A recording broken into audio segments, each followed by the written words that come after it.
All right, welcome to another Small Business Pivots. And as you know, if you listen to the podcast, you know that no one can introduce their name and their business like the business owner. So I'm going to let you have the floor to do that, where you're coming to us from today.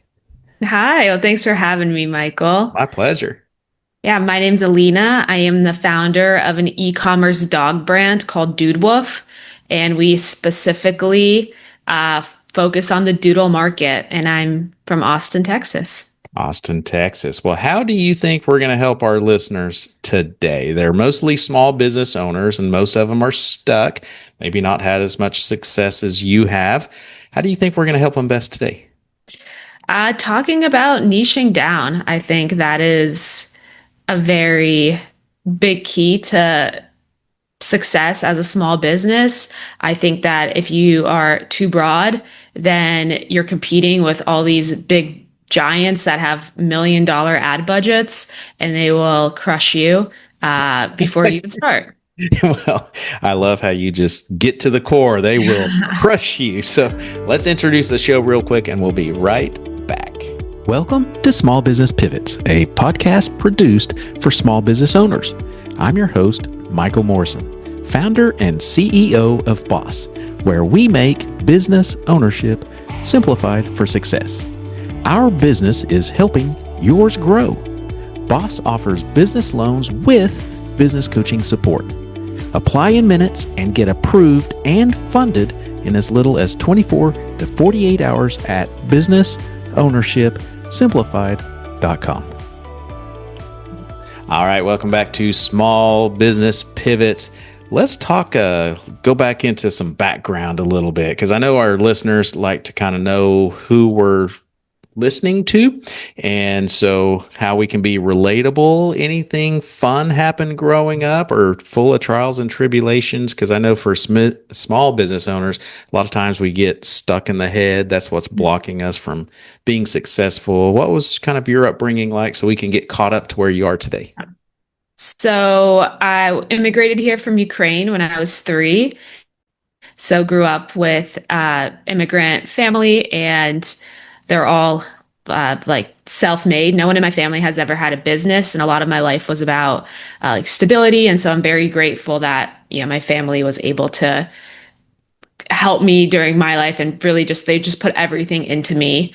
I'm an only child as I was growing up, and then pretty normal. Like went to college, got an engineering degree, and just knew right away I wasn't going to do that. I did go into the corporate world for a bit. I worked at like a just different tech companies, so healthcare tech, and then my last job was AI tech, and did project management there, and then I got laid off in March 2023, and that is the beginning of Dood Woof. Wow. So you're just into this for a couple of years, this entrepreneurship, right? Yes. Wow. And so for those that uh, don't know this yet, you already have a seven-figure business in this short amount of time, and most people don't even hit that ever. Very, very fewer than 10% ever hit the $1 million mark when it comes to small business startups. So, well, let's talk about, you were unemployed, and we're talking about niching down. So, how did you come up with this? So it's interesting. I've always kind of had an entrepreneurial bugs. In college, I would have these internships, but then during the internships, I'd be on like Craigslist and trying to figure out like flipping things on eBay, just random little side things I was doing. And that was way more fun for me, and honestly made me more money than these internships. So I was like, huh. Yeah. But but I never really thought of myself as an entrepreneur. And then when I got laid off, I was like, okay, if I'm gonna start something, now would be the time. But I didn't really know like I didn't have a product in mind. I didn't know what I was gonna bring to the world. And then I picked up this book called 12 Months to 1 Million. Really recommend it. The guy's now my mentor. He's amazing. Ryan Moran. So picked up that book, and kind of the concept of the whole book was don't focus on the product, focus on the person that you're going to serve and figure out like who they are and what challenges they have. And so I kind of looked around and trying to think, okay, who can I serve? Who am I? And since I was broke, I also knew that I didn't have money for paid ads. So whatever I did, whoever I was serving, I had to do some organic social media to get exposure. So I looked at my dog, who is a doodle, and I was like, oh, okay, I think I can make content with my dog. So let's go ahead and let's niche down and serve the doodle market, which is any dog that's mixed with a poodle. And then from there, I thought, okay, well, I still don't know what product I'm actually going to be create or doing or service. I had no idea. So I went into these Facebook groups that have hundreds of thousands of doodle owners. And I just posted in there and said, hey, would anyone be willing to talk to me about the challenges of having a doodle? And then people, wanted to chat, and I took their challenges, put it into Chat GPT, and Chat GPT spit out some product ideas to help solve the challenges, which is that they get tangled and matted easily, the doodles. And one of them was a doodle detangler spray. And I looked what existed in the market and saw that it was all of the detangler sprays were filled with harsh chemicals, ingredients I couldn't pronounce. And so I said, okay, I'm going to create a detangler spray marketed towards doodles with all natural human grade ingredients. And it's going to be like work the best for doodle hair on the market. Wow. Yeah, I'm looking at your website. That's incredible. It looks like you have two products. I do. Now we have two products. A Yes. shampoo and a detangler. Listeners, I want you to hear this. 7-figure business with two products. That is very niche down. So can you tell us a little more about the ins and outs of how you got started? I know there's a lot of business, or I'll call them entrepreneur wannabes. So they haven't quite started their business yet. Kind of might have the little bug in them, kind of like what you did, but they haven't, pulled the trigger on that yet. So what were some of the lessons you learned up front? Because e-commerce is different than having a brick and mortar store. Yeah. Lessons. So, I mean, I just think that picking your person is the number one thing you can do. And you don't have to be an expert in that person. Like, I'm not an expert in doodles. I'm not a grooming expert. I don't brand myself as that. I brand myself as a doodle owner just like you. And so what I did from there is I started posting on Instagram and creating an email, getting people onto an email list. So I would do that either finding other doodle owners on Facebook, or, I'll get a random follower here and I'll DM them and be like, I would love to have you like on my email list. And I really just started documenting my journey of building this brand as someone. I had no idea what I was doing. I had no manufacturing experience, no e-commerce experience. And people were and I said, I got laid off and now I'm building this brand for doodles because I don't agree with what's on the market. And it's not fair that those are our only options. And so it wasn't even a crazy amount of people, but random people would just buy into the journey, or they liked the story I was telling. People love a good story. And they just followed the journey of me creating like the first product. And once we launched it, it took about 6 months. So in December 2023 is when I launched the Doodle Detangler spray. We had enough of like a hype built up, we as in me and my dog, that we triggered the Amazon algorithm and got #1 new release. Oh, wow.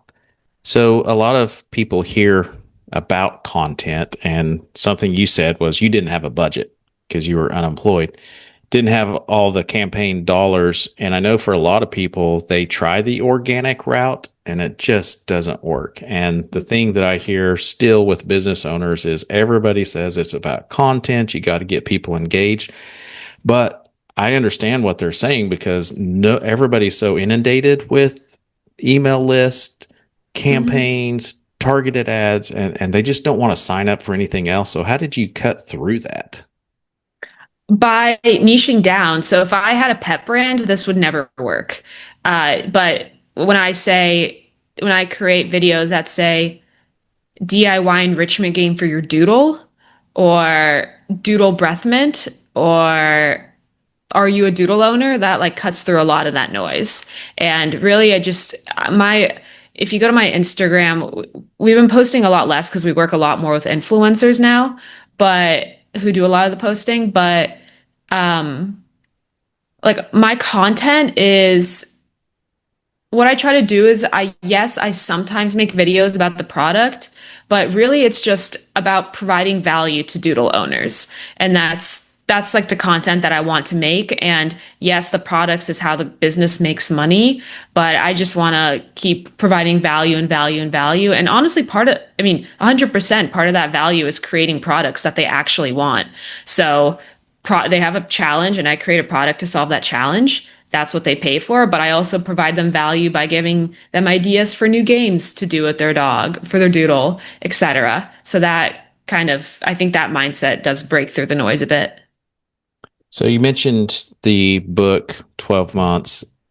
What are some other books or mentors that you follow? Because again, e-commerce is the most crowded space out there. Mm-hmm. And so are there any other mentors or books that you follow for our e-commerce entrepreneurs? Yeah, I've a lot of what I do is I'll go to different conferences and I'll meet people there. And so some of them have their own like YouTube channels too. But a lot of what I learn about e-commerce is just by meeting people at events and community events. So I'll hear something here, I'll hear something there, and I'm like, oh, okay, maybe I should try wholesale now. Like just random conversation with people. So I wouldn't say there's like a specific mentor or another specific person that I follow. It's just more like conversations with different individuals and building a network of e-commerce entrepreneurs that I also learn from, and like we teach each other things. One of the quotes, I can't remember it specifically, but to be a millionaire, you have to learn how to be a millionaire. So what are some things that you learned along the way as you were scaling up? It could be inventory management, quality control, how to manage money. What would you say are some of the essentials that you had to learn to be able to fiscally, financially be responsible for that kind of money? A big thing is knowing and understanding your numbers. And the reason for that is if you actually know what's going on in your business, you can take calculated risks. So I have, especially in ecom, where cash is a lot of your cash is held up in inventory, that if you know your numbers and you can like if you do it right, you can take inventory financing, for example, and take some debt that covers your products that are already selling, and use the new cash for marketing or for developing new products. So knowing your numbers and taking those calculated risks is a big reason why we scaled, because I felt comfortable taking on debt to then grow the business.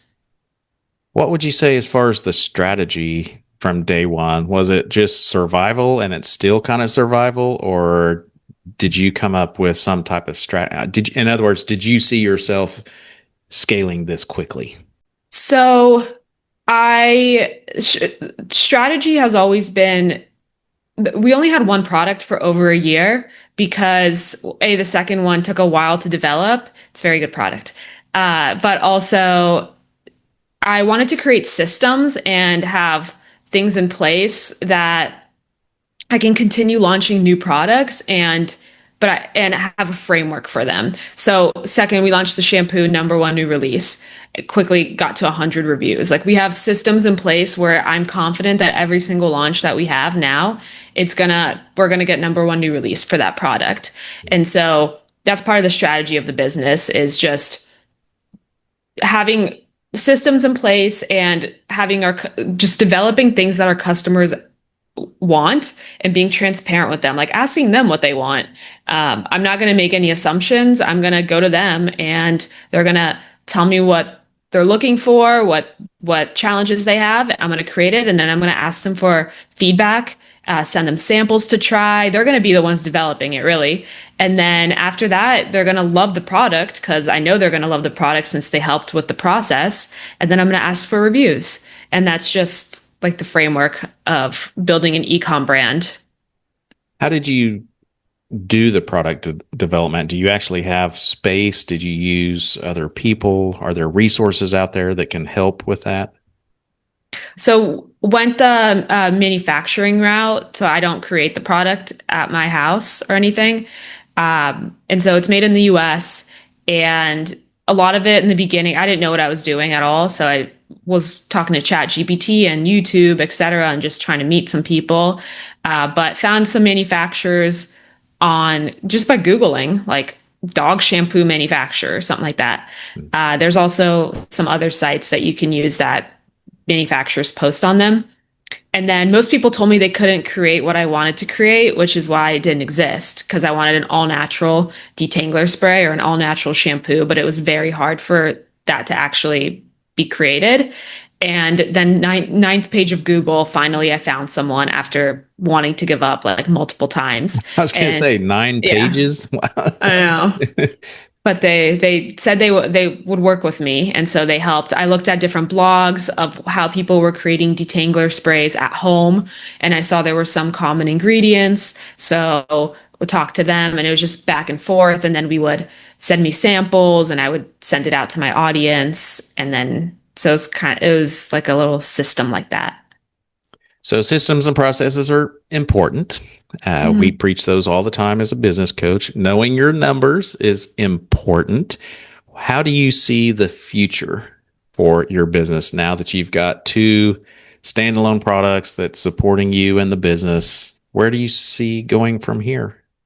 So 2 products, it took a while to develop both of them. So now we're going to be launching products a lot more quickly. So I have 3 that are in development right now. So we won't launch it right away, all 3 of them, but really just doubling down on what's working, which is e-com, which is Amazon, TikTok Shop, continuing to grow our influencer base, and then we'll see what happens.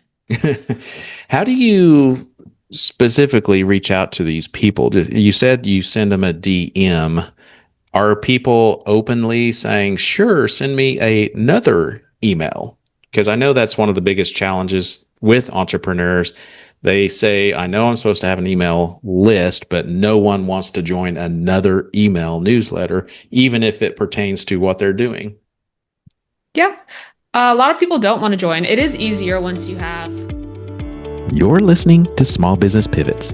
This podcast is produced by my company, Boss. Our business is helping yours grow. Boss offers business loans with business coaching support. Apply in minutes and get approved and funded in as little as 24 to 48 hours at businessownershipsimplified.com. If you're enjoying this podcast, don't forget to hit the subscribe button and share it as well. Now let's get back to our special guest.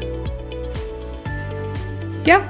A lot of people don't want to join. It is easier once you have a product because then you can offer a discount for joining the email. But like my emails, they're not get 25% off. All my emails are very storytelling emails. I write them all myself. It takes me hours. Like this takes me a long time to write, but they're all about like storytelling. So, for example, I got when I launched the shampoo, we got leaky bottles. Like, so someone gave me a 1-star review about a leaky bottle. So I decided, okay, I'm going to take this, I'm going to send it to my email list, and I'm going to try to make the most of this. So I put a screenshot. I was like, hey, like basically like this happened today. We got this 1-star review. Like, yeah, it sucks because I know that I should have put this protective plastic wrap on it. And that was a huge miss on me. I know this isn't the only person that got a leaky bottle. So if you did get a leaky bottle, let me know so I can make this right for you immediately. And then PS, it takes about 28 5-star reviews to counter a 1-star review. So if you've tried the shampoo and you love it, can you please leave me a review here? And we got so many, like 20 5-star reviews from that, and then we had some people reach out that they did get a leaky bottle. And so it just builds trust. And so, like my emails aren't like get 25% off here. They're just like, they're a little bit more engaging to read than, or a lot more than just like, here's a promotion. What would you say is working for you on frequency of emails? I'm asked that a lot. Once a week is what I Once a week, usually, once a week or once every 2 weeks. stay top of mind. But So, people say to do it a lot more frequently than that. I just legitimately, like, sometimes I just don't have the time.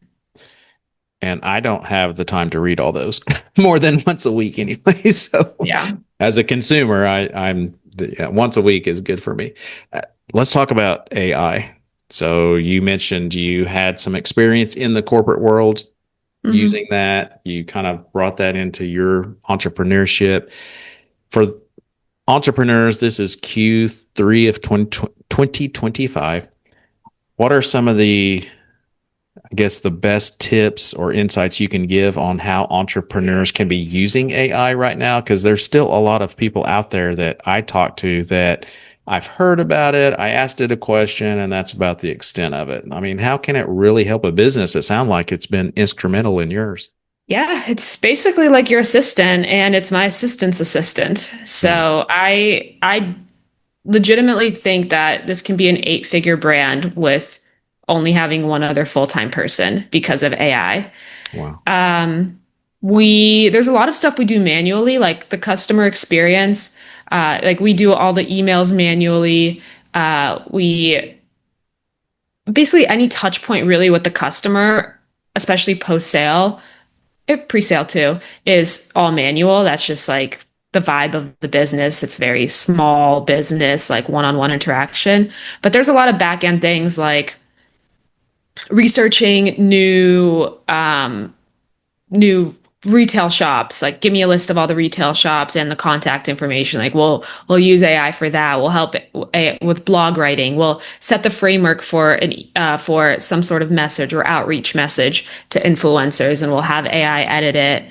And then there's also just different tools out there now. Like there's a TikTok shop bot that is with AI that you can reach out to many different influencers at once. So we do use AI a lot and have a lot of subscriptions for different things, but we use it like I call it human AI. There's always a human component to it to make sure it just makes things faster, Mhm. but we're not like sending emails with long dashes where everyone knows that ChatGPT wrote it. Yeah. So on the customer experience, this is interesting you bring this up because a lot of people say e-commerce is not face to face, and I kind of disagree because there's still a person making that purchase, right? In the Hmm. e-com space. So I love how you're sharing, like you still have to have the human touch. AI is not an emotional being. It's just gathered information from others, and so I love that you share that. On on the AI side, you were talking about the Instagram bot. Is there one for Amazon? I mean, can you get all these things to talk to each other in that space? No, No. there's no, there's Amazon's super tricky that it doesn't even they don't even like you reaching out to anyone on like they're Oh. so yeah. Little secret, everybody. Well, and the reason I'm asking that is because when new technology or a new fad comes out, of course, everybody's got a course. And of course, you Yeah. see the promises and you see this and that. And so I'm asking questions that other entrepreneurs have asked me on Mhm. the Amazon. How difficult is it? And what are some tips you can give someone that if they want to go on Amazon and start selling a product or service? How difficult is it? The only way to do this, unless you have a huge ad budget, is to build a brand off of Amazon. Because what happens is what most people do is they create a product, they put it on Amazon, and then they have zero reviews, they spend a lot of money on ads, and they get crushed because there's a bunch of other way bigger brands out there that have a way higher ad budget that are taking over their space, and like there's no moat, these brands that just post on Amazon, they just get into price wars with other people selling the same product. Now if you build a brand off of Amazon, you can you're not in a price war with other people. Like my price it is a way better product, but it's also double the price of the competitors, or sometimes even triple. And so people are searching for Dood Woof Doodle Detangler Spray. You're also creating a customer base. So even though you have 0 reviews, people trust you. Like there'll never be a situation where you post on Amazon and that first day you have hundreds of people buying your product when you have 0 reviews. Yeah. But if you can hype it up, have a launch sequence, and build trust with people off of Amazon, they'll take that chance to buy your product.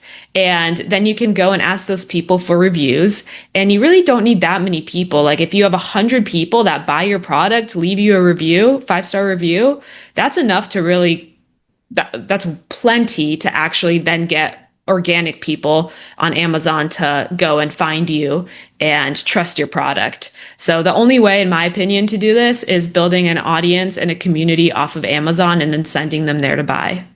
So do you coach others on e-commerce, building e-commerce brands? I do. Do you Yes. want to talk about that for a minute and kind of share how you help others? Yeah. It's really simple. Just it's super customizable for each brand. I have different brands that are just starting out or that are way far along in their journey, but we just do what worked for my brand, and it's now like a proven method. It is a lot of work. It's not as easy as just slapping a product, but what the benefit of this is you're actually building a brand with a customer base, and that is then in a couple years you can also sell it. So not only are you building cash flow, but because you're building a brand that people trust and want to keep buying from the brand, you can keep releasing new products. And once a seller comes in and they're looking for a brand to buy, they want to buy your brand because they know they can just release more products to it. So it's because you already have a customer base, so they trust it and want to buy it. I'm reached out, and I know other entrepreneurs are also with Amazon emails about start an Amazon. I don't know what they call them, page or something, store maybe. But what what are the limitations on Amazon? Because can you sell anything and everything, courses and books? I mean, I know books obviously, but Mm-hmm. like things about your business. Let's say someone doesn't have a detangler spray or shampoo. What are some other business things that people sell on there that we may not be aware of? I'm not sure if you can sell courses. I've never really seen that on there. It's usually physical products, and you are kind of limited. Uh, there is, for example, firearms. I'm pretty sure you can't just sell that on there, and there's different limitations like that. There's also pros and cons of selling on Amazon. Cons are they can take down your listing for Yeah. like really little stuff. So you want to you need to make sure you're like staying compliant. So there's definitely benefit. They don't tell you who bought your product. So that's why building an audience off of Amazon and sending them to buy is crucial, because if everyone that finds you just on Amazon, you don't get their customer information. You can never contact them. You can never really email them, because you don't know who they are. So there are limitations, but there's a lot of benefits. They do definitely have a way higher conversion rate than from your website. I think it's like average is 10% Hmm. on Amazon versus I think it's like 3% on just websites. And also people just trust it more. That is interesting that you say that. For any listeners that's thinking about this, I know of three brands of the founders themselves, 100 million plus dollars, that they got up one morning and their website was gone or their store was gone, whatever you call it on Amazon. So that right there, just having your own community, your own email list, that is, I think, probably tip number one if you're going to do Amazon, so that you just don't lose sales. Um, Anything else that you can think of that would help entrepreneurs, whether they're a new one or wannabe? Just start. And it's when you start, you're going to be likely very overwhelmed because there's so much to do and you have no idea what you're doing. And this is the first time you're doing it. But if you can just do one thing each day, that, like, even if it's go on Google and type in manufacturer, or go on Google and type in what other competitors exist. Like one step each day, you'll make progress and you'll start to see traction, which then helps you believe in yourself, because mindset in the beginning is the hardest thing. Yeah, absolutely. Well, you mentioned it's hard and it takes a lot of time. Can you give us on average kind of how much time you spent either a day or per week when you first started versus today, 2 years later? So when I started, it was all consuming. Like I was constantly working on it and try because I was trying to figure things out. I didn't know what I was doing. I didn't have really like a playbook for it. Now we have systems in place and I have someone else on my team. So now I'm able to now coach and give other people like the playbook and help save them time. And so now I kind of like split it just depends on the week. If we're launching new products, I'm more involved, but the day-to-day stuff, I'm lucky to have someone on my team that takes care of most of it. I just don't want listeners to think, oh, I have a product, I put it on Amazon, and I No. sit back and wait. Because I know a lot of people think that in Yeah. any business. So, what's the best way to get a hold of you, follow you? Because you have a lot of good nuggets to learn more. Yeah, if you want to build an e-com brand, feel free to reach out to me at elinatalksbrand.com, Elina talksbrand.com. And then if you have a doodle, you can just follow us on Instagram, Dood Woof Co, DoodWoofco. Yeah, I encourage everybody to go check this out because it is a pretty impressive story in just 2 years doing seven figures. So, anything that we didn't talk about that you wish we would have? I feel like we covered it all. All right. I love it. I love it. Well, thank you so much for your time. You've been a wealth of information, and we wish you continued success. Thank you. Thanks for having me. My pleasure. Thank you for listening to Small Business Pivots. This podcast is created and produced by my company, Boss. Our business is growing yours. Boss offers flexible business loans with business coaching support. Apply in minutes and get approved and funded in as little as 24 to 48 hours at businessownershipsimplified.com. If you're enjoying this podcast, don't forget to hit the subscribe button and share it as well. If you need help growing your business, email me at michael@michaeldmorrison.com. We'll see you next time on Small Business Pivots.